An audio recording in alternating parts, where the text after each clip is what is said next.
Yeah. Okay. Ready. All right, so I'm Michael Scott, and I'm a storyteller here in La Crosse, Wisconsin, and I do the Ghosts of Historic La Crosse walking tours here in La Crosse. And this is one of our stops. We're standing right outside the Freight House restaurant.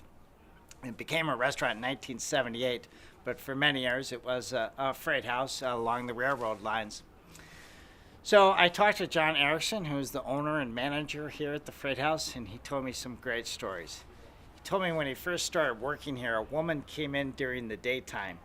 He said she had really wild white hair, and she came in. She said, "Yeah, someone gave me a gift certificate, but I can't eat here. So can I use this for a hat or a T-shirt?" And he said, "Of course." And he went to go get her things, and then he came back to her, and she said, "Yeah, this place is nice. The food smells great, but I can't eat here because you have way too many renters." So he asked her what she meant by that, and she said, "Well, there's a woman standing on the landing above the dining room right now." So he turns around, there's no one up there. And then she said that a gentleman with a bowler hat had just walked through the reception area, and he knew that that was not true. So that encounter sticks with him, and then a couple of months later, he had two University of Wisconsin La Crosse students on his cleaning crew, and they were working really late at night on a Saturday. It was about 2:30 in the morning. They've been the only two people in the building for several hours, and they were in the upstairs women's restroom. So if you, we'll show you a picture of that, but on the second floor, there's a small bathrooms, men's and women's, and on the other side, there's a small bar area for small gatherings of about 50, 60 people. So they're in this bathroom, and I was told their custom was to crank music really, really loud when they were working.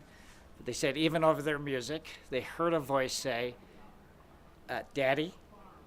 And they turned around, and there was a little girl standing in the doorway. She was about 8 years old, and she was wearing a white Victorian-era dress. So as soon as their eyes meet hers, she takes a step back, and the bathroom door closes. So when these two guys stopped freaking out, they went through the entire restaurant, and they found no one.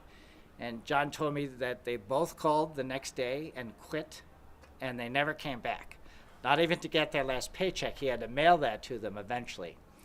I interviewed several bartenders and waitstaff here, and one waitstaff told me she was going in that upstairs women's restroom at the end of the night, and as she was opening the door, a voice from inside said, "Get out." So she shut the door and she waited. She never left the door. She just continued to wait. Finally, she decided to go back in, thinking that there could be a medical emergency.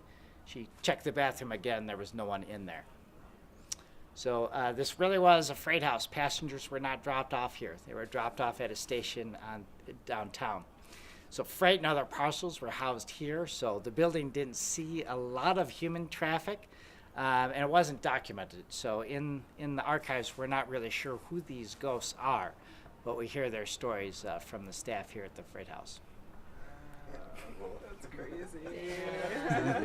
Yeah. Chills. So, yeah.